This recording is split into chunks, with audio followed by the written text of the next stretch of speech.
Hi മക്കളെ, നമ്മൾ കഴിഞ്ഞ ക്ലാസ്സിൽ സോളിഡ് സ്റ്റേറ്റ് എന്ന് പറയുന്ന പാഠഭാഗത്തിൻ്റെ തുടക്കം നമ്മൾ എന്താക്കിയിരുന്നു, ഡിസ്കസ് ചെയ്തിരുന്നു. അതിൻ്റെ കണ്ടിന്യൂഷനാണ് ഇനി ഞാൻ പറയാൻ വേണ്ടിയിട്ട് പോകുന്നത്. സോളിഡ് സ്റ്റേറ്റ് എന്ന് പറയുന്ന വളരെ പ്രധാനപ്പെട്ട ഭാഗത്തിൽ നമ്മൾ എന്താണ് ഒരു സോളിഡ് എന്ന് പറയുകയുണ്ടായി. സോളിഡുകളുടെ വെറൈറ്റി അല്ലേ, പലതരത്തിലുള്ള സോളിഡുകളുണ്ട്. ക്രിസ്റ്റലൈൻ സോളിഡുകളുണ്ട്, അമോർഫസ് സോളിഡുകളുണ്ട് എന്ന് പറയുകയുണ്ടായി. ക്രിസ്റ്റലൈൻ സോളിഡുകളുടെ വകഭേദങ്ങളായ മോളിക്കുലാർ സോളിഡ്സ്, അതുപോലെ തന്നെ covalent solids, metallic solids, covalent, metallic, അതുപോലെ മോളിക്കുലാർ, അയോണിക് സോളിഡുകളെ പറ്റി പറഞ്ഞു. എല്ലാ സോളിഡുകളെയും നമ്മൾ 3 ഡയമെൻഷനലി സ്പേസിലാണ് അറേഞ്ച് ചെയ്യുന്നത്. അതിനെ സ്പേസ് ലാറ്റിസ് എന്നാണ് പറയുക എന്ന് പറഞ്ഞു. അതിൻ്റെ കുഞ്ഞു കഷ്ണമാണ് യൂണിറ്റ് സെൽ. യൂണിറ്റ് സെല്ലുകൾ പലതരത്തിലാണെന്ന് പറഞ്ഞു. 8 കോർണേഴ്സിൽ മാത്രം പാർട്ടിക്കിളിനെ കാണുന്നതാണ് സിമ്പിൾ ക്യൂബിക്. 8 കോർണേഴ്സിലും ബോഡിയുടെ സെൻറ്ററിലുമായി പാർട്ടിക്കിളിനെ കാണുന്നതാണ് ബോഡി സെൻറ്റേർഡ്. 8 കോർണറിലും 6 ഫേസുകളുടെ സെൻറ്ററിലുമായി പാർട്ടിക്കിളിനെ കാണുന്നതാണ് ഫേസ് സെൻറ്റേർഡ്. 8 കോർണറിലും ഓപ്പോസിറ്റ് ഫേസസിലുമായി പാർട്ടിക്കിളിനെ കാണുന്നതാണ് എൻഡ് സെൻറ്റേർഡ് എന്നുള്ള പേരിൽ നമ്മൾ എന്താക്കുന്നത് പറയുന്നത്. ഇനി ഈ യൂണിറ്റ് സെല്ലുമായി ബന്ധപ്പെട്ട കാര്യമാണ് ഇനി എനിക്ക് പറയാനുള്ളത്. This is number of atoms in each unit cell. ഓരോ യൂണിറ്റ് സെല്ലിലെയും ആറ്റങ്ങളുടെ എണ്ണം അറിഞ്ഞിരിക്കണം.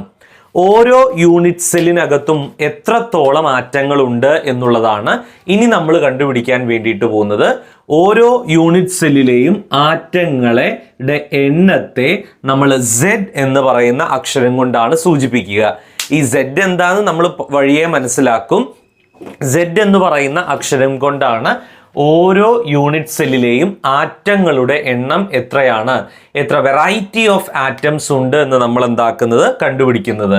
അതിന് ഒരു കാര്യം നിങ്ങൾ കാണാതെ പഠിച്ചു വെക്കണം. അതിതാണ്, കോർണറിലുള്ള പാർട്ടിക്കിളിൻ്റെ മൂലയ്ക്കുള്ള, നമ്മുടെ യൂണിറ്റ് സെല്ലിൻ്റെ മൂലയ്ക്കുള്ള കോർണറിലുള്ള പാർട്ടിക്കിളിൻ്റെ കോൺട്രിബ്യൂഷൻ എന്ന് പറയുന്നത് 1/8 ആണ്. 1/8. ഇനി നമ്മുടെ ബോഡിയുടെ സെൻറ്ററിലായിട്ടുള്ള പാർട്ടിക്കിളിൻ്റെ കോൺട്രിബ്യൂഷൻ എന്ന് പറയുന്നതാകട്ടെ 1 ആണ്. ബോഡിയുടെ സെൻറ്ററിലായിട്ടൊരു പാർട്ടിക്കിൾ ഉണ്ടെങ്കിൽ അതിൻ്റെ കോൺട്രിബ്യൂഷൻ എന്ന് പറയുന്നത് എത്രയാണ്? 1 ആണ്. ഇനി ഫേസിൻ്റെ സെൻറ്ററിലായി പാർട്ടിക്കിളുകൾ ഉണ്ടെങ്കിൽ അതിൻ്റെ കോൺട്രിബ്യൂഷൻ എന്ന് പറയുന്നത് 1/2 ആണ്. 1/2. ഇങ്ങനെയാണ് കോൺട്രിബ്യൂഷൻ മക്കൾ പഠിച്ചിരിക്കേണ്ടത്. നിർബന്ധമാണ് കേട്ടോ, നിർബന്ധമായും പഠിച്ചിരിക്കേണ്ട കാര്യമാണിത്. കോർണറിലെ പാർട്ടിക്കിളിൻ്റെ കോൺട്രിബ്യൂഷൻ എന്ന് പറയുന്നത് 1/8 ആണ്. ബോഡിയുടെ സെൻറ്ററിലുള്ള പാർട്ടിക്കിളിൻ്റെ കോൺട്രിബ്യൂഷൻ എന്ന് പറയുന്നത് 1 ആണ്. ഫേസസിലുള്ള പാർട്ടിക്കിളിൻ്റെ കോൺട്രിബ്യൂഷൻ എന്ന് പറയുന്നത് എന്താണ്? 1/2 ആണ്. ഇനി ഓരോന്നിലെയും നമ്പർ ഓഫ് ആറ്റംസ് എത്രത്തോളം ഉണ്ട് എന്ന് നമുക്ക് നോക്കാം. ഒന്നാമത്തെ കാറ്റഗറി ഞാൻ നോക്കുന്നത് ഇതാണ്. It is simple cubic. Simple ക്യൂബിക്കിൽ എത്ര നമ്പർ ഓഫ് ആറ്റംസ് ഉണ്ട് എന്നാണ് നമ്മൾ കാൽക്കുലേറ്റ് ചെയ്യാൻ പോകുന്നത്. സിമ്പിൾ ക്യൂബിക് എന്ന് പറയുമ്പോൾ എങ്ങനെയായിരുന്നു പാർട്ടിക്കിളുകളെല്ലാം തന്നെ 8 കോർണേഴ്സിലായിട്ടാണ് എന്താകുന്നത് കാണുന്നത് അല്ലേ. പാർട്ടിക്കിളുകളെല്ലാം തന്നെ 8 കോർണേഴ്സിലായിട്ടാണ് കാണുന്നത്. അപ്പോൾ 8 ഇൻറ്റു കോർണേഴ്സിൻ്റെ കോൺട്രിബ്യൂഷൻ 1/8 ആണ്. അപ്പോൾ 8 ഇൻറ്റു 1/8 എന്ന് പറയുമ്പോൾ the total number of atoms in simple cubic unit sellers 1. Simple cubic unit സെല്ലിലെ ആറ്റങ്ങളുടെ എണ്ണം എന്ന് പറയുന്നത് എത്രയാണ്? 1 ആണ്.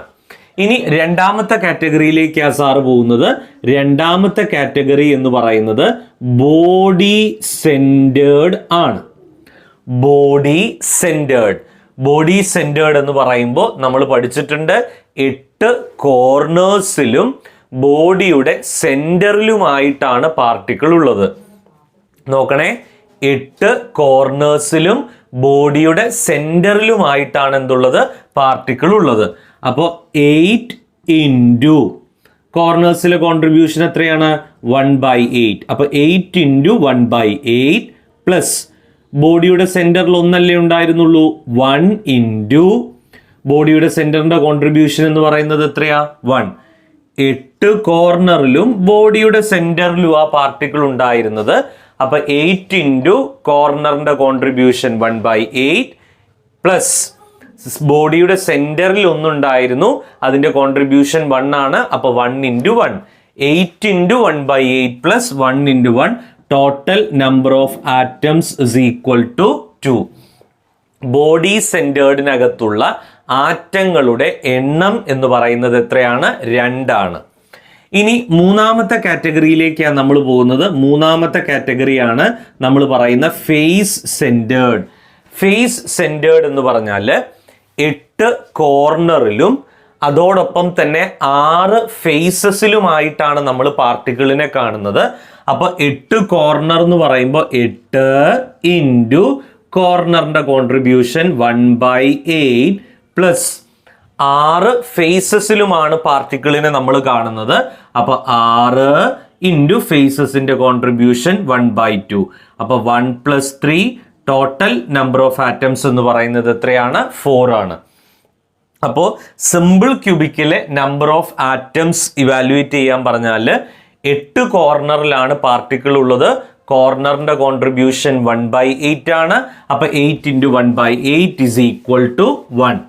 ഇനി ബോഡി സെന്റേർഡിലാണെങ്കിലോ, ബോഡി സെന്റേർഡിലാണെങ്കിൽ 8 കോർണേഴ്സിലും ബോഡിയുടെ സെന്ററിലുമായിട്ടാണ് നമ്മൾ പാർട്ടിക്കിളിനെ കാണുന്നത്. അപ്പൊ 8 ഇൻറ്റു 1/8 പ്ലസ് ബോഡിയുടെ സെന്ററിൽ ഒന്നുണ്ട്. അപ്പൊ 1 into 1, total number of atoms എന്ന് പറയുന്നത് എത്രയാണ്, 2 ആണ്. ഇനി ഫേസ് സെന്റേർഡ് എന്ന് പറയുമ്പോൾ 8 കോർണറിലും ബോഡിയുടെ സെന്ററിലുമായിട്ടാണ് പാർട്ടിക്കിൾ ഉള്ളത്.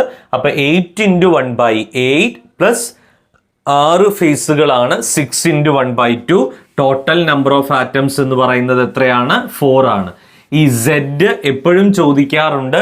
സിമ്പിൾ ക്യൂബിക്കിൽ സെഡിന്റെ വാല്യൂ 1, ബോഡി സെന്റേർഡിൽ സെഡിന്റെ വാല്യൂ 2, ഫേസ് സെന്റേർഡിൽ സെഡിന്റെ വാല്യൂ 4. 1, 2, 4. അപ്പൊ നിങ്ങൾ ചോദിക്കും എൻ സെന്റേർഡിൽ ഇത് നമ്മൾ ഇവാലുവേറ്റ് ചെയ്യണ്ടേ? വേണ്ട, നമുക്ക് 3 എണ്ണേ ഉള്ളൂ. ഒരു എൻട്രൻസ് ഫോക്കസ്ഡ് ആയിട്ടാണ് സാറ് എൻ സെന്റേർഡിനെ പറ്റിയും കൂടി എന്താക്കിയത്, സംസാരിച്ചത്. ഇനി നോക്കുക, ഒരു യൂണിറ്റ് സെൽ ഞാൻ എടുക്കുന്ന സമയത്ത് നോക്കണേ, ഇതാണ് ഞാൻ കൺസിഡർ ചെയ്യുന്ന ഒരു യൂണിറ്റ് സെല്ല്. ഈ ഒരു യൂണിറ്റ് സെല്ല് നമ്മൾ കൺസിഡർ ചെയ്യുന്ന സമയത്ത് ആ യൂണിറ്റ് സെല്ലിന്റെ എഡ്ജ് ലെങ്ത്തുകളാണ് എ, ബി, ഇങ്ങോട്ട് സി അല്ലേ? ഒരു യൂണിറ്റ് സെല്ലിന്റെ എഡ്ജ് ലെങ്ത്തുകളാണ് A, B, C. Ready? Clear? Cube ആവുമ്പോൾ A equal to B equal to C ആയിരിക്കും കേട്ടോ. അപ്പോൾ ഒരു യൂണിറ്റ് സെല്ലിനെ സംബന്ധിച്ചിടത്തോളം അതിന് 3 എഡ്ജ് ലെങ്ത്തുകളാണുള്ളത്, എയും ബിയും സിയും. ഇവയ്ക്കിടയിൽ രൂപപ്പെടുന്ന ആംഗിളുകളാണ് ആൽഫ, ബീറ്റ, താഴെ ഒരു ആംഗിൾ ഉണ്ടാവും, അതാണ് ഗാമ. റെഡി? എഡ്ജ് ലെങ്ത്തുകളാണ് എ, ബി, സി. അതിനിടയിൽ രൂപപ്പെടുന്ന ബോണ്ട് ആംഗിളുകളാണ് ആൽഫ, ബീറ്റ, ഗാമ. ഈ പറയുന്ന യൂണിറ്റ് സെല്ലിന്റെ edge length A, B, C എന്ന് പറയുന്നത് എല്ലായ്പ്പോഴും ഈക്വൽ ആകണമെന്ന് നിർബന്ധം ഇല്ല. അതേപോലെ തന്നെ ബോണ്ട് ആംഗിളുകളായ ആൽഫയും ബീറ്റയും ഗാമയും തുല്യമാകണമെന്ന് നിർബന്ധമില്ല. ബോണ്ട് ആംഗിളായ ആൽഫ, ബീറ്റ, ഗാമയിലെ വ്യത്യാസത്തിനനുസരിച്ചും edge length A, B, C എന്നിവയുടെ വ്യത്യാസത്തിനനുസരിച്ചും എല്ലാ സോളിഡുകളെയും 7 ക്രിസ്റ്റൽ സിസ്റ്റംസ് ആയിട്ട് നമ്മൾ എന്താക്കുന്നുണ്ട്, ക്ലാസിഫൈ ചെയ്യുന്നുണ്ട്. എഡ്ജ് ലെങ്ത്തുകളായ എ, ബി, സി എന്നിവയിലെ വ്യത്യാസത്തിനനുസരിച്ചും അവയ്ക്കിടയിൽ രൂപപ്പെടുന്ന ബോണ്ട് ആംഗിളുകളായ ആൽഫ, ബീറ്റ, ഗാമ എന്നിവയിലെ വ്യത്യാസത്തിനനുസരിച്ചും എല്ലാ സോളിഡുകളെയും പൊതുവെ നമ്മൾ 7 ക്ലാസിഫൈ ചെയ്യുന്നുണ്ട്. There are 7 crystal systems. 7 crystal സിസ്റ്റങ്ങളും 14 ബ്രാവിയസ് ലാറ്റിസുകളുമാണ് നമുക്കുള്ളത് എന്ന് ആലോചിക്കണം. നോക്കുക, ഞാനതൊരു ടാബുലാർ ഫോമിലാണ് പറയുന്നത്. ഒന്നാമത്തെ കോളത്തിൽ നമ്മളെ സിസ്റ്റത്തെ വിളിക്കുന്ന പേരെന്താണ്? രണ്ടാമത്തെ കോളം എന്ന് പറയുന്നത് ആക്സിസ് ആണ്. ആക്സിസ് എങ്ങനെയായിരിക്കും? മൂന്നാമത്തെ കോളം എന്ന് പറയുന്നത് ആംഗിളുകളാണ്. ആംഗിളുകൾ എങ്ങനെയായിരിക്കും? നാലാമത്തെ കോളം വേണമെങ്കിൽ നമുക്ക് എക്സാമ്പിളുകൾ എന്താക്കാം പറയാം. ഒരു ടാബുലാർ ഫോമിൽ തന്നെ എൻ്റെ കൂടെ തന്നെ നിങ്ങൾ ചെയ്തോളൂ. ഒന്നാമത്തെ കോളം സിസ്റ്റമാണ്, രണ്ടാമത്തെ കോളം ആക്സിസ് ആണ്, മൂന്നാമത്തെ കോളം ആംഗിൾ ആണ്, നാലാമത്തെ കോളം എന്ന് പറയുന്നത് എന്താണ്? എക്സാമ്പിൾ ആണ്. എന്തൊക്കെ എക്സാമ്പിളുകൾ നമുക്ക് എന്താക്കാം പറയാം. തുടങ്ങാം. എന്നാൽ ഞാൻ ആദ്യത്തെ കാറ്റഗറി, ആദ്യത്തെ 7 എണ്ണത്തിലെ ആദ്യത്തെ സിസ്റ്റം ഇതാണ്. This is cubic. ഒന്നാമത്തെ ക്രിസ്റ്റൽ സിസ്റ്റമാണ് ക്യൂബിക്. ക്യൂബിക് എന്ന് പറഞ്ഞാൽ A=B=C ആണ്. ആക്സിസുകളെല്ലാം തന്നെ ക്യൂബിക്കൽ ആകുമ്പോൾ സെയിം ആയിരിക്കും. അതോടൊപ്പം തന്നെ α=β=γ=90 ഡിഗ്രി. α=β=γ=90 ഡിഗ്രി. അത്തരം ക്രിസ്റ്റൽ സിസ്റ്റത്തെ നമ്മൾ വിളിക്കുന്ന പേരാണെന്ത്? ക്യൂബിക്. ക്യൂബിക്കിന് എക്സാമ്പിൾ ആണ് sodium chloride, zinc sulphide, copper പോലുള്ളതെല്ലാം തന്നെ ക്യൂബിക്കൽ സിസ്റ്റത്തിന് എക്സാമ്പിൾ ആണ്. രണ്ടാമതൊന്നാണ് നമ്മൾ പറയുന്നത്, ദിസ് ഈസ് ടെട്രഗണൽ. ടെട്രഗണൽ എന്നാണ് നമ്മൾ പറയുക. ടെട്രഗണൽ എന്ന് പറഞ്ഞാൽ A=B ≠ C, α=β=γ=90 ഡിഗ്രി. ടെട്രഗണൽ ആവുമ്പോൾ എയും ബിയും ഈക്വൽ ആണ്. പക്ഷെ സി എന്താവണം എന്നില്ല? ഈക്വൽ ആകണം എന്നില്ല. പക്ഷെ ബോണ്ട് ആംഗിൾ സെയിമാ. ഒന്നിന് ഇത്തിരി വലിപ്പം കൂടി എന്ന് വിചാരിച്ച് ബോണ്ട് ആംഗിൾ മാറുമോ? ഇല്ല. α=β=γ=90 degree. Titanium oxide, tin oxide, calcium sulphate ഒക്കെ തന്നെ ടെട്രഗണലിന് എക്സാമ്പിൾ ആണ്. മൂന്നാമത്തതാണ് നമ്മൾ പറയുന്നത്, ദിസ് ഈസ് ഓർത്തോറോംബിക്. ഓർത്തോറോംബിക് എന്ന് പറയുന്നതാണ് മൂന്നാമത്തെ കാറ്റഗറി. ഓർത്തോറോംബിക് എന്ന് പറഞ്ഞാൽ A=B=C. നമ്മൾ പറയുന്ന ഈ 3 എഡ്ജ് ലെങ്ത്തുകളും സെയിം അല്ല. എയും ബിയും സിയും എൻറ്റയർലി ഡിഫറെൻ്റാ. 3 അളവായിക്കോട്ടെ, പക്ഷെ ബോണ്ട് ആംഗിളിൽ വ്യത്യാസം വരില്ല. അപ്പൊ നമുക്ക് എഴുതാൻ വേണ്ടിയിട്ട് സാധിക്കും α=β=γ=90 ഡിഗ്രി. എക്സാമ്പിൾ ആണ് പൊട്ടാസ്യം നൈട്രേറ്റ്, ബേരിയം സൾഫേറ്റ്, അതുപോലെ തന്നെ റോംബിക് സൾഫർ എല്ലാം തന്നെ ഓർത്തോറോംബിക്കിന് എക്സാമ്പിൾ ആണ്. ഇനി നാലാമത്തെ കാറ്റഗറിയാണ് നമ്മൾ പറയുന്നത്, ദിസ് ഈസ് മോണോക്ലിനിക് എന്ന് പറയുന്നതാണ് നാലാമത്തെ category. A=B=C, α=γ=90 degree, β=90 degree.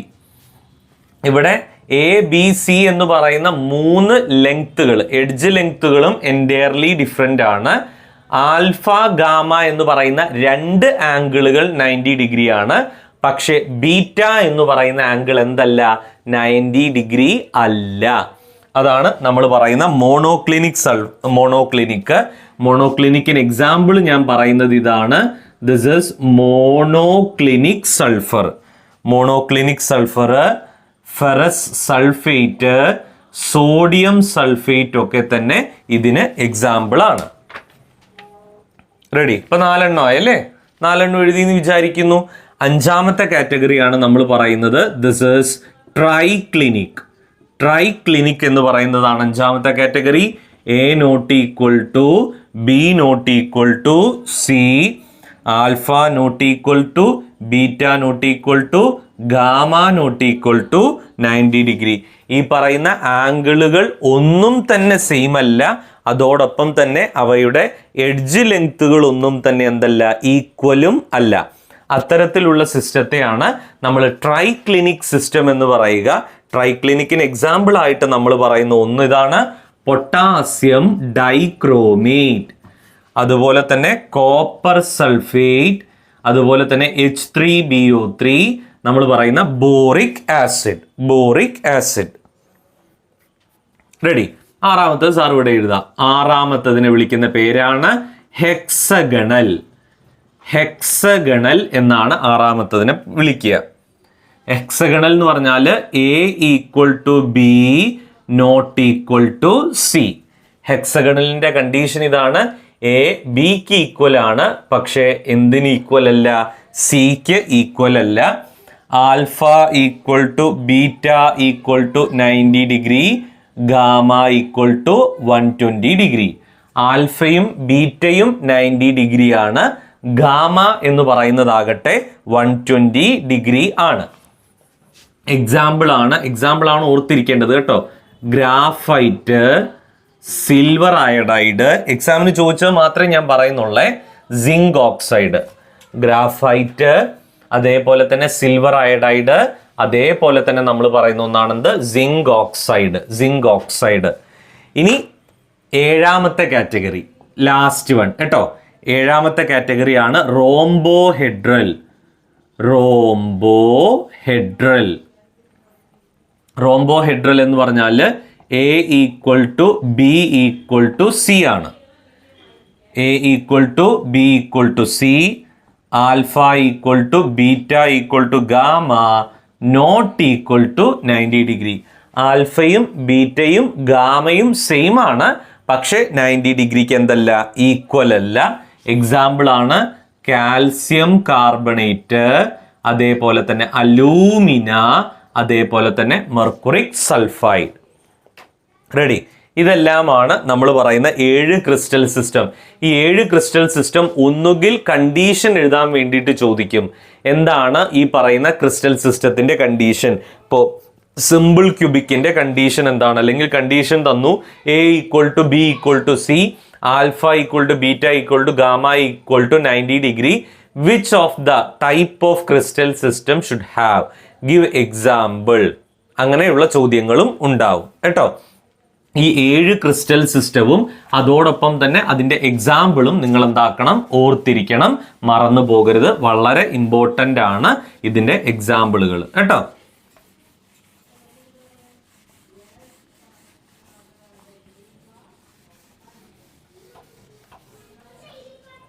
Ready? Clear അല്ലേ കാര്യം? അങ്ങനെയാണെങ്കിൽ നമ്മൾ ഇനി അടുത്ത ടോപ്പിക്കിലേക്കാണ് പോകുന്നത്. സോളിഡ് സ്റ്റേറ്റിനകത്തുള്ള അടുത്ത ടോപ്പിക് എന്ന് പറയുന്നത് ഇതാണ്. This is packing in metallic crystals. Packing in metallic crystals. നോക്കൂ മക്കളെ, ഇപ്പൊ നമ്മൾ സോളിഡിനകത്തുള്ള ആറ്റങ്ങൾ എങ്ങനെയാ, അല്ലെങ്കിൽ അതിനകത്തുള്ള കോൺസ്റ്റിറ്റ്യൂവന്റ് പാർട്ടിക്കിൾ എങ്ങനെയാ, എന്തൊക്കെയാ വിവരങ്ങൾ എന്നുള്ള കാര്യങ്ങളൊക്കെ നമ്മൾ എന്താക്കി പറഞ്ഞു അല്ലേ? പറഞ്ഞു.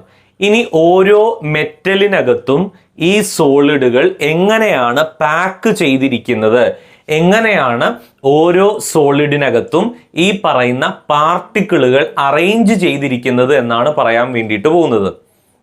ഓരോ സോളിഡുകൾ നമ്മൾ എടുത്തു നോക്കുമ്പോഴും ആ സോളിഡിനകത്ത് ഈ പാർട്ടിക്കിളുകളെല്ലാം തന്നെ എങ്ങനെയാണ് അറേഞ്ച് ചെയ്തിരിക്കുന്നത് എന്നാണ് പറയാൻ വേണ്ടിയിട്ട് എന്താകുന്നത്, പോകുന്നത്. നോക്കാം നമുക്ക്. ഈ പാക്കിംഗ് പഠിക്കുന്നതിന് മുൻപ് നിങ്ങൾ അറിഞ്ഞിരിക്കേണ്ട 2 ടേമുകളുണ്ട്. ഒന്നാമത്തെ ടേം ആണ് CN. CN means coordination number. മറ്റൊരു ടേം ആണ് വോയിഡ്സ്. ഇങ്ങനെ 2 ടേമുകൾ നിങ്ങൾ എന്താക്കണം, അറിഞ്ഞിരിക്കണം കേട്ടോ. കോർഡിനേഷൻ നമ്പർ എന്ന് പറഞ്ഞാൽ എന്താ എന്നും വോയിഡ്സ് എന്താ എന്നും അറിഞ്ഞിരിക്കണം. ഇത് അറിഞ്ഞാൽ മാത്രമേ പാക്കിംഗ് ഇൻ മെറ്റാലിക് ക്രിസ്റ്റൽസ് നമുക്ക് പറയാൻ വേണ്ടിയിട്ട് സാധിക്കൂ. നോക്കൂ, കോർഡിനേഷൻ നമ്പർ എന്ന് പറഞ്ഞാൽ in A close packing an atom touching how many another one. which means a sphere touching how many another spheres. This is known as coordination number. നമ്മൾ ആറ്റങ്ങളെ, സോളിഡിനകത്തുള്ള പാർട്ടിക്കിളുകളെ pack ചെയ്യുമ്പോൾ സോളിഡിനകത്തുള്ള പാർട്ടിക്കിളുകളെ നമ്മൾ സ്ഫിയർ ആയിട്ടാണ് കൺസിഡർ ചെയ്യുന്നത് എന്ന് പറഞ്ഞു. ഇങ്ങനെ സ്ഫിയർ ആയിട്ട് കൺസിഡർ ചെയ്യുന്ന ഇത്തരം പാർട്ടിക്കിളുകളെ നമ്മൾ പാക്ക് ചെയ്യുന്ന സമയത്ത് ഒരു സ്ഫിയർ മറ്റ് എത്ര സ്ഫിയറുകളുമായി ടച്ച് ചെയ്തിരിക്കുന്നുവോ അതിൻ്റെ എണ്ണത്തെ വിളിക്കുന്ന പേരാണെന്ത്? Coordination number. A sphere touching how many another spheres in the surrounding. ഒരു സ്ഫിയർ മറ്റ് എത്ര സ്ഫിയറുകളെ സറൗണ്ടിങ്ങിൽ വെച്ച് ടച്ച് ചെയ്തിരിക്കുന്നുവോ അതിൻ്റെ എണ്ണത്തെ നമ്മൾ വിളിക്കുന്ന പേരാണെന്ത്? കോർഡിനേഷൻ നമ്പർ എന്നാണ് നമ്മൾ എന്താക്കുക പറയുക, കോർഡിനേഷൻ നമ്പർ. റെഡി?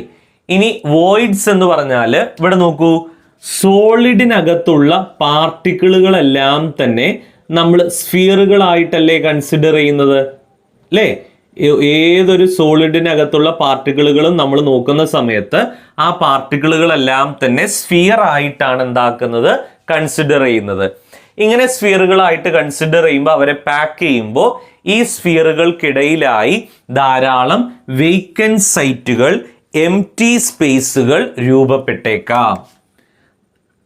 നോക്കൂ, ഇവിടെ ധാരാളം ഞാൻ ഇങ്ങനെ ഗ്രീൻ കളറിൽ കൊടുത്തിട്ടുണ്ട്, കാണുന്നുണ്ടാവും. വേക്കൻറ്റ് സ്പേസുകൾ, എംപ്റ്റി സ്പേസുകൾ എന്താവാം? രൂപപ്പെട്ടേക്കാം ഈ സ്ഫിയറുകളുടെ ഇടയിലായിട്ട്. ഇത്തരം ഭാഗത്തെ നമ്മൾ വിളിക്കുന്ന പേരാണെന്ത്? വോയിഡ്സ് എന്നാണ് നമ്മൾ എന്താക്കുക പറയുക. നോക്കണേ പറഞ്ഞത്, സ്ഫിയറുകൾക്കിടയിൽ നമ്മൾ സ്ഫിയറുകളെ പാക്കിംഗ് നടത്തുന്ന സമയത്ത് ആ സ്ഫിയറുകളുടെ ഇടയിലായിട്ട് ധാരാളം എംപ്റ്റി സ്പേസുകൾ, വേക്കൻറ്റ് സ്പേസുകൾ നിങ്ങൾക്ക് കാണാൻ വേണ്ടിയിട്ട് സാധിക്കും. ഇത്തരം വേക്കൻറ്റ് സൈറ്റുകളെ, വേക്കൻറ്റ് സ്പേസുകളെ അല്ലെങ്കിൽ എംപ്റ്റി സ്പേസുകളെ നമ്മൾ വിളിക്കുന്ന പേരാണ് വോയിഡ്സ് എന്നാണ് നമ്മൾ എന്താക്കുക പറയുക. വോയിഡ്സ് എന്നാണ് നമ്മൾ എന്താക്കുക പറയുക. റെഡി? ക്ലിയർ ആയോ?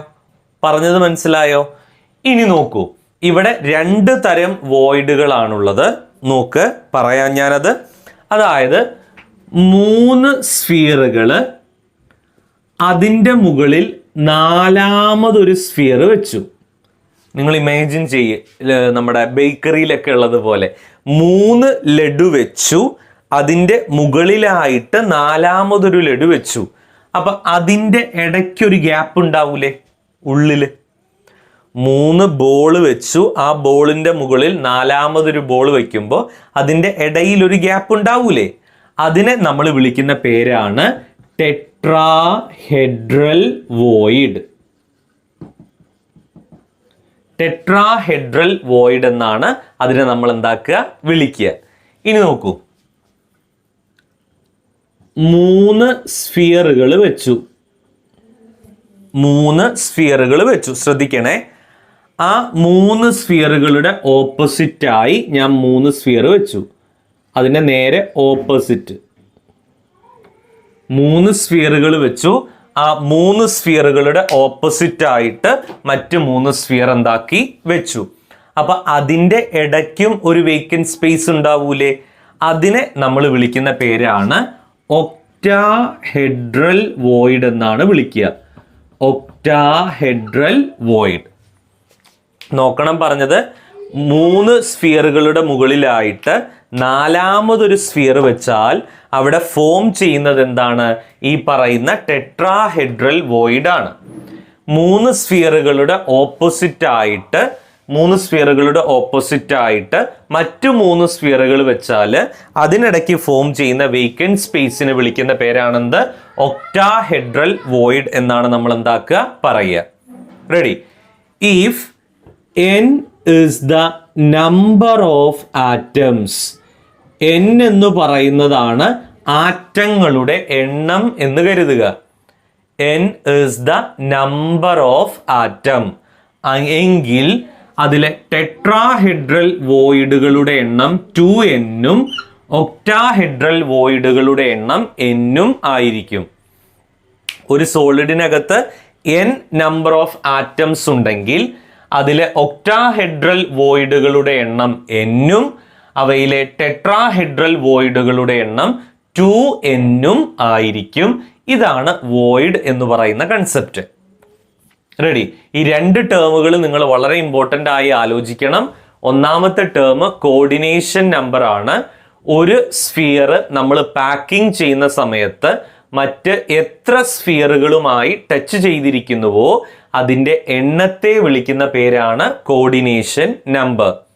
രണ്ടാമത്തെ ടേം, നമ്മൾ ഈ സ്ഫിയറുകളെ തമ്മിൽ പരസ്പരം പാക്ക് ചെയ്യുന്ന സമയത്ത് ആ സ്ഫിയറുകളുടെ ഇടയിലായി ധാരാളം എംപ്റ്റി സ്പേസുകൾ, വേക്കൻറ്റ് സൈറ്റുകൾ ഉണ്ടാവും. ഇത്തരം എംപ്റ്റി സ്പേസിനെ, വേക്കൻറ്റ് സൈറ്റിനെ നമ്മൾ വിളിക്കുന്ന പേരാണെന്ത്? വോയിഡ്സ്. റെഡി? ഇവിടെ നോക്കുക, 3 സ്ഫിയറുകളുടെ മുകളിൽ നാലാമതൊരു സ്ഫിയർ വെക്കുമ്പോൾ അവിടെ ഫോം ചെയ്യുന്ന വേക്കൻറ്റ് സൈറ്റ് അല്ലെങ്കിൽ എംപ്റ്റി സ്പേസിനെ വിളിക്കുന്ന പേരാണ് ടെട്രാഹെഡ്രൽ വോയിഡ്. 3 സ്ഫിയർ വെച്ചു, അതിൻ്റെ എതിരായി മറ്റു 3 സ്ഫിയർ വെക്കുന്ന സമയത്ത് അവിടെ ഫോം ചെയ്യുന്ന വേക്കൻറ്റ് സൈറ്റ് അല്ലെങ്കിൽ എംപ്റ്റി സ്പേസിനെ വിളിക്കുന്ന പേരാണ് ഒക്ടാഹെഡ്രൽ വോയിഡ്. ഒരു സോളിഡിനകത്ത് n ആറ്റങ്ങളാണുള്ളതെങ്കിൽ അതിൽ ടെട്രാഹെഡ്രൽ വോയിഡുകളുടെ എണ്ണം 2n ഒക്ടാഹെഡ്രൽ വോയിഡുകളുടെ എണ്ണം n ആയിരിക്കും. അപ്പൊ ഞാൻ ചോദിക്കട്ടെ, ഒരു സോളിഡിനകത്ത് 12 ആറ്റങ്ങളുണ്ട്. ഒരു സോളിഡിനകത്ത് 12 ആറ്റങ്ങളാണുള്ളത്. ഇങ്ങനെ 12 ആറ്റങ്ങൾ ഉണ്ടെങ്കിൽ അതിലെ ഒക്ടാഹെഡ്രൽ വോയിഡുകളുടെ എണ്ണം എത്ര ആയിരിക്കും? 12. n തന്നെ അല്ലേ? ടെട്രാഹെഡ്രൽ വോയിഡിന്റെ എണ്ണം 2n ആണ്. 24 ടെട്രാഹെഡ്രൽ വോയിഡുകളും നമുക്ക് കാണാൻ വേണ്ടിയിട്ട് സാധിക്കും. ക്ലിയർ അല്ലേ കാര്യം? മനസ്സിലായോ സംഗതി? എല്ലാവർക്കും വ്യക്തമായി എന്ന് വിചാരിക്കുന്നു. എഗെയിൻ ഇനി നമ്മൾ ഡിസ്കസ് ചെയ്യാൻ വേണ്ടിയിട്ട് പോകുന്ന അടുത്തത് പാക്കിങ്ങിലേക്കാണ് വരുന്നത്. ഇവിടെ close packing in metallic crystals ആണ് നമ്മൾ പറഞ്ഞുകൊണ്ടിരുന്നത്. അത് തുടങ്ങാൻ വേണ്ടിയിട്ടായിരുന്നു നമ്മൾ ഈ ടേമുകളൊക്കെ പറഞ്ഞു തന്നത്. The close packing in metallic crystals we can be classified into 3 types. ഏതൊരു സോളിഡിനകത്തുമുള്ള പാർട്ടിക്കിളുകളുടെ ക്ലോസ് പാക്കിങ്ങിനെ നമ്മൾ 3 ആയിട്ടാണ് തരംതിരിക്കുക. It is 1 dimensional close packing, 2 dimensional close packing, 3 dimensional close packing. ഇതിൽ 1Dയും 2D ഒക്കെ വളരെ എളുപ്പമാണ്. 3D ആകുമ്പോഴാണ് നമുക്ക് കുറച്ചൊരു പ്രയാസം ഉണ്ടാവുക. 1 dimensional close packing ഉണ്ട്, 2 dimensional close packing ഉണ്ട്, 3 dimensional close packing ഉണ്ട്. നോക്കൂ, 1 dimensional close packing എന്ന് പറഞ്ഞാൽ in this close packing every particles are arranged in a row. ഒരു റോയിലായിട്ടാണ് പാർട്ടിക്കിളുകൾ അറേഞ്ച് ചെയ്തിരിക്കുന്നത് എങ്കിൽ അത്തരം ക്ലോസ് പാക്കിങ്ങിനെ നമ്മൾ വിളിക്കുന്ന പേരാണ് 1 dimensional close packing.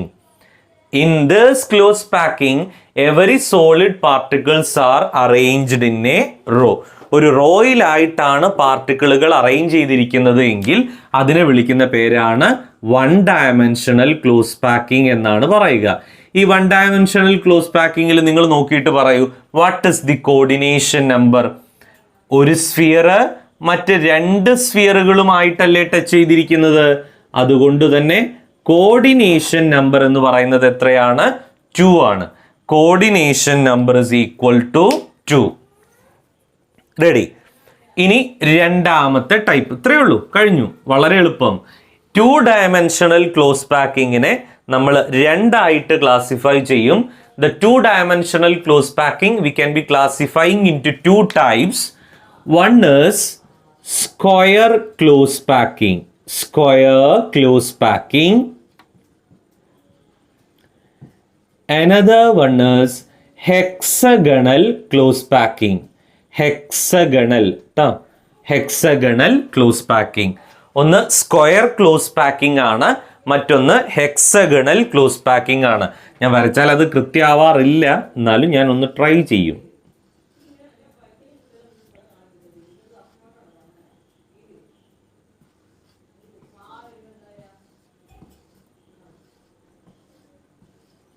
Square close packing എന്ന് പറഞ്ഞാൽ in this close packing A sphere touching 4 another spheres. കാണുന്നുണ്ടല്ലോ എല്ലാവരും. സ്ക്വയർ ക്ലോസ് പാക്കിങ്ങിനകത്ത് ഒരു സ്ഫിയർ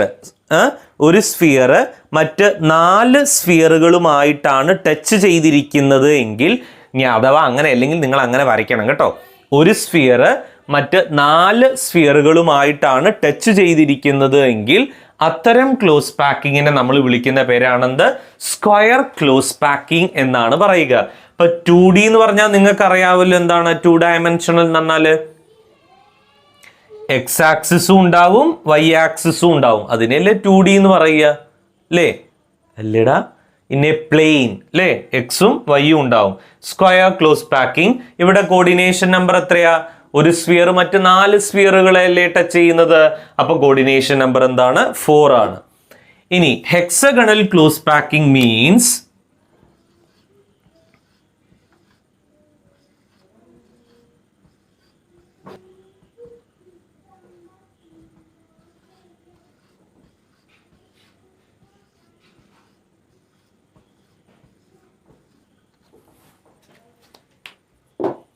നോക്കൂ, in this close packing a sphere touching 6 another spheres. Hexagonal close പാക്കിങ്ങിനകത്ത് ഒരു സ്ഫിയർ മറ്റ് 6 സ്ഫിയറുകളെ ടച്ച് ചെയ്തിരിക്കുന്നു. ശ്രദ്ധിക്കണേ, ഹെക്സഗണൽ ക്ലോസ് പാക്കിങ്ങിനകത്ത് ഒരു സ്ഫിയർ മറ്റ് 6 സ്ഫിയറുകളെ ടച്ച് ചെയ്തിട്ടുണ്ട് എങ്കിൽ അത്തരം ക്ലോസ് പാക്കിങ്ങിനെയാണ് നമ്മൾ എന്ത് പേര് വിളിക്കുന്നത്? ഹെക്സഗണൽ ക്ലോസ് പാക്കിംഗ് എന്നുള്ള പേരിൽ എന്താക്കുക? വിളിക്കുക. റെഡി? പറഞ്ഞത് നോക്കണം. അതിനെയാണ് നമ്മൾ എന്താക്കുക? ഹെക്സഗണൽ ക്ലോസ് പാക്കിംഗ് എന്നെന്താക്കുക? വിളിക്കുക. ക്ലിയർ അല്ലേ? ഇവിടെ ഹെക്സഗണൽ ക്ലോസ് പാക്കിങ്ങിന്റെ കോർഡിനേഷൻ നമ്പർ എത്രയാ വരിക? ദിസ് ഇസ് 6 എന്നാണ് നമ്മൾ എന്താക്കുക? വരിക. റെഡി? ക്ലിയർ അല്ലേ? മനസ്സിലായോ? ഇതാണ് ക്ലോസ് പാക്കിംഗ് 2 ഡയമെൻഷനലി. 2 ഡയമെൻഷനലി എന്ന് പറഞ്ഞാൽ ഇൻ എ പ്ലെയിൻ. അപ്പൊ 3 ഡയമെൻഷനലി എന്ന് പറഞ്ഞാലോ? 2 ഡയമെൻഷനലി എന്ന് പറഞ്ഞാൽ ഇൻ എ പ്ലെയിൻ ആണെങ്കിൽ 3 ഡയമെൻഷനലി ആവുമ്പോൾ അതെന്താ നമ്മൾ പറയാറ്? ഇൻ എ സ്പേസ് അല്ലേ? 1 ഡയമെൻഷനലി എന്ന് പറഞ്ഞാൽ ഇൻ എ റോ, 2 ഡയമെൻഷനലി എന്ന് പറഞ്ഞാൽ ഇൻ എ പ്ലെയിൻ, 3 ഡയമെൻഷനലി എന്ന് പറഞ്ഞാൽ ഇൻ എ സ്പേസ്. അത് 2 ടൈപ്പാണ്. അതിലും ഉണ്ട് ഈ പറഞ്ഞതുപോലെ തന്നെ. ഒന്നാമത്തെ കാറ്റഗറി നമ്മൾ പറയുന്നത് ഇതാണ്. This is hexagonal close packing. Hexagonal close packing, HCP എന്ന് പറയും. രണ്ടാമത്തതിന് ക്യൂബിക് ക്ലോസ് പാക്കിംഗ് എന്നോ ഫേസ് സെന്റേർഡ് ക്ലോസ് പാക്കിംഗ് എന്നോ പറയും. ഫേസ് സെന്റേർഡ് ക്ലോസ് പാക്കിംഗ് എന്നോ ക്യൂബിക് ക്ലോസ് പാക്കിംഗ് എന്നോ എന്താക്കും? പറയും. റെഡി? ഞാൻ പറയുന്ന കാര്യം ശ്രദ്ധിച്ചു കേട്ടോളണേ. ഹെക്സഗണൽ ക്ലോസ് പാക്കിംഗ് ആണ് സാർ ആദ്യം പറയാൻ വേണ്ടിയിട്ട് പോകുന്നത്. ഹെക്സഗണൽ ക്ലോസ് പാക്കിംഗ് എന്ന് പറയുമ്പോൾ ഞാൻ ഫസ്റ്റ് ലെയർ സ്ഫിയർ വെച്ചു. അതായത് നിങ്ങൾ ബോൾ ആന്ന് കൂട്ടിക്കോ. സോളിഡിനകത്തുള്ള പാർട്ടിക്കിളുകളെല്ലാം സ്ഫിയേഴ്സ് ആണല്ലോ. കുഞ്ഞു കുഞ്ഞു ബോളില്ലേ നമ്മളിങ്ങനെ ചുമരിന്റെ പുറത്തെറിഞ്ഞ് കളിക്കുന്ന ആ ടൈപ്പ് ബോൾ ആന്ന് കൂട്ടിക്കോ. ഫസ്റ്റ് ലെയർ സ്ഫിയറുകൾ വെച്ചു. റെഡി? അതിൻ്റെ വേക്കൻറ്റ് സ്പേസിൽ സെക്കൻഡ് ലെയർ സ്ഫിയർ വെച്ചു. നോക്കണേ, ഫസ്റ്റ് ലെയർ സ്ഫിയർ വെച്ചു. ആ വെച്ചതിൻ്റെയൊക്കെ വേക്കൻറ്റ് സൈറ്റിൽ എന്താക്കി? സെക്കൻഡ് ലെയർ സ്ഫിയർ വെച്ചു. ആ സെക്കൻഡ് ലെയറിൻ്റെ ടെട്രാഹെഡ്രൽ വോയിഡിൽ തേർഡ് ലെയർ വെച്ചു. ആ സെക്കൻഡ് ലെയറിൻ്റെ ടെട്രാഹെഡ്രൽ വോയിഡ് എന്ന് പറയുമ്പോൾ എങ്ങനെയാ വരിക? ആ സെക്കൻഡ് ലെയറിൽ 3 ചേരുന്നതിൻ്റെ മുകളിലായിട്ട് അല്ലേ? അങ്ങനെയല്ലേ ടെട്രാഹെഡ്രൽ വോയിഡ് ഉണ്ടാവുക? 3 ചേരുന്നതിൻ്റെ മുകളിലായിട്ട് തേർഡ് ലെയർ എന്താക്കി? വെച്ചു. നോക്കണം, ഫസ്റ്റ് ലെയർ വെച്ചു. അതിൻ്റെ വേക്കൻറ്റ് സൈറ്റിൽ സെക്കൻഡ് ലെയർ വെച്ചു. അതിൻ്റെ ടെട്രാഹെഡ്രൽ വോയിഡിലായിട്ട് 3ാമത്തെ ലെയർ എന്താക്കി? വെച്ചു. ഇങ്ങനെ വെക്കുന്ന സമയത്ത് ഇവിടെ നമ്മൾ കാണുന്ന കാഴ്ച ഇതാണ്. 1ാമത്തെയും 3ാമത്തെയും പ്ലെയിനുകൾ ഒരേപോലെ. The first and the third alignment are become to be same. ഇത്തരം ക്ലോസ് പാക്കിങ്ങിനെയാണ് ഹെക്സഗണൽ ക്ലോസ് പാക്കിംഗ് അല്ലെങ്കിൽ AB എത്ര വേണേലും എഴുതാം. ഇപ്പൊ തൽക്കാലം ഇത് മതി. AB ക്ലോസ് പാക്കിംഗ് എന്നാണ് നമ്മൾ എന്താക്കുക? പറയുക. First and third are same. Imagine ചെയ്യൂ, ഫസ്റ്റ് വരിയിൽ ബോളുകൾ വെച്ചതിൻ്റെ ഗ്യാപ്പുകളിൽ സെക്കൻഡ് ലൈൻ വെച്ചു, അതിൻ്റെ 3 കൂടി ചേരുന്ന ടെട്രാഹെഡ്രൽ വോയിഡുകളിലാണ് തേർഡ് ലെയർ വെച്ചത്. അങ്ങനെ നമ്മൾ അലൈൻ ചെയ്തു പോകുന്ന സമയത്ത് ഒന്നാമത്തെയും മൂന്നാമത്തെയും വരിയുടെ അലൈൻമെന്റ് ഒരേപോലെയാവും. അത്തരം ക്ലോസ് പാക്കിങ്ങിനെയാണ് ഹെക്സഗണൽ ക്ലോസ് പാക്കിംഗ് എന്നുള്ള പേരിൽ എന്താക്കുന്നത് പറയുന്നത്, അല്ലെങ്കിൽ AB ക്ലോസ് പാക്കിംഗ് എന്നാണ് പറയുക. Same. There is a next one, cubic close packing or face centered close packing. Cubic close packing അല്ലെങ്കിൽ face centered close packing എന്ന് പറഞ്ഞാൽ, ഞാൻ ഒരു സോളിഡിനകത്ത് ഫസ്റ്റ് റോ പാർട്ടിക്കിൾ വെച്ചു, അതിൻ്റെ ഗ്യാപ്പിൽ സെക്കൻഡ് റോ പാർട്ടിക്കിൾ വെച്ചു, അതിൻ്റെ ഒക്ടാഹെഡ്രൽ വോയിഡിൽ, ഇവിടെ ടെട്രാഹെഡ്രൽ വോയിഡിലാണെങ്കിൽ അവിടെ ഒക്ടാഹെഡ്രൽ വോയിഡിൽ തേർഡ് ലെയർ ഓഫ് പാർട്ടിക്കിൾ എന്തായി വെച്ചു. 3 കൂടി ചേരുന്ന ഭാഗത്ത് തിരിച്ച് 3 വെച്ച് വന്നു. ഒക്ടാഹെഡ്രൽ വോയിഡിൽ തേർഡ് ലെയർ ഓഫ് പാർട്ടിക്കിൾ എന്തായി വെച്ചു. അങ്ങനെ നമ്മൾ പാക്ക് ചെയ്ത് പോകുന്ന സമയത്ത് കാണുന്ന കാഴ്ച ഇതാണ്. ഒന്നാമത്തെയും നാലാമത്തെയും ലെയർ ഒരുപോലെ, ഒന്നാമത്തെയും നാലാമത്തെയും ലെയർ ഒരുപോലെ.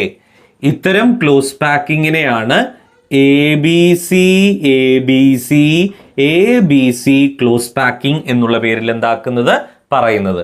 ABC ക്ലോസ് പാക്കിംഗ് എന്നാണ് ഇത്തരം ക്ലോസ് പാക്കിങ്ങിനെ നമ്മൾ എന്താക്കുക പറയുക. റെഡി. ഇവിടെ ഹെക്സഗണൽ ക്ലോസ് പാക്കിംഗ് ആണെങ്കിലും ക്യൂബിക് ക്ലോസ് പാക്കിംഗ് ആണെങ്കിലും രണ്ടാണെങ്കിലും നമ്മുടെ കോർഡിനേഷൻ നമ്പർ എന്ന് പറയുന്നത് എത്രയാണ്? 12 ആണ്. റെഡി. ഇപ്പൊ 2 ഡയമെൻഷണൽ ആണെങ്കിൽ സ്ക്വയർ ക്ലോസ് പാക്കിങ്ങിന്റെ കോർഡിനേഷൻ നമ്പർ എത്രയായിരുന്നു? 4 ആയിരുന്നു. ഹെക്സഗണൽ ക്ലോസ് പാക്കിങ്ങിന്റെ കോർഡിനേഷൻ നമ്പർ എത്രയായിരുന്നു? 6 ആയിരുന്നു അല്ലേ? ഇവിടെ മാറി 3 ഡയമെൻഷണൽ ആകുന്ന സമയത്ത് രണ്ടിൻ്റെയും, ഏത് ഹെക്സഗണൽ ആയാലും ക്യൂബിക് ക്ലോസ് പാക്കിംഗ് ആണെങ്കിലും രണ്ടിൻ്റെയും കോർഡിനേഷൻ നമ്പർ എന്ന് പറയുന്നത് എന്താണ്? 12 ആണ്. പിടികിട്ടിയോ കാര്യം? മനസ്സിലായോ സംഗതി എല്ലാവർക്കും? റെഡിയല്ലേ? ക്ലിയർ. അപ്പോൾ ഇത്രയും കാര്യങ്ങൾ അടുത്ത ക്ലാസ്സിലേക്ക് നോക്കി വെക്കണം. നമ്മൾ പാക്കിംഗ് ആണ് ഇപ്പോൾ ഡിസ്കസ് ചെയ്ത് നിർത്തിയത്. നെക്സ്റ്റ് ക്ലാസ്സിൽ ഇനി ഞാൻ തുടങ്ങുമ്പോൾ ഒരു സോളിഡിൻ്റെ യൂണിറ്റ് സെല്ലിൻ്റെ ഡെൻസിറ്റി, സാന്ദ്രത എങ്ങനെ കണ്ടുപിടിക്കാമെന്നും ഓരോ ക്യൂബും, ഇപ്പോൾ simple cubic, body centred, face centred എന്നൊക്കെ പറയുന്ന ഓരോ ക്യൂബിലും എത്ര ശതമാനത്തോളം ഭാഗമാണ് ഫില്ല് ചെയ്തിരിക്കുന്നത്. ഇപ്പോൾ സിമ്പിൾ ക്യൂബിക് എന്ന് പറഞ്ഞാൽ 8 കോർണേഴ്സിൽ മാത്രമല്ലേ ആൾക്കാരുള്ളൂ. അപ്പോൾ 100-ൽ എത്ര ശതമാനത്തോളം ഭാഗം ഫില്ലാണ്, ബാക്കി എത്ര ഭാഗം കാലിയായി കിടക്കുന്നു എന്നുള്ള വിവരം പറയുന്ന പാക്കിംഗ് എഫിഷ്യൻസി തുടങ്ങിയ കാര്യങ്ങളൊക്കെയാണ് ഡിസ്കസ് ചെയ്യുക. അതിനെ പറ്റിയൊന്നും നിങ്ങൾ ബേജാറാവണ്ട, പറഞ്ഞു തരുന്നതായിരിക്കും. ഇപ്പം നിങ്ങൾ ഇത്രയും പഠിപ്പിച്ച കാര്യങ്ങൾ ഭംഗിയായിട്ട് എന്താക്കുക, നോക്കുക കേട്ടോ. Thank you all of U.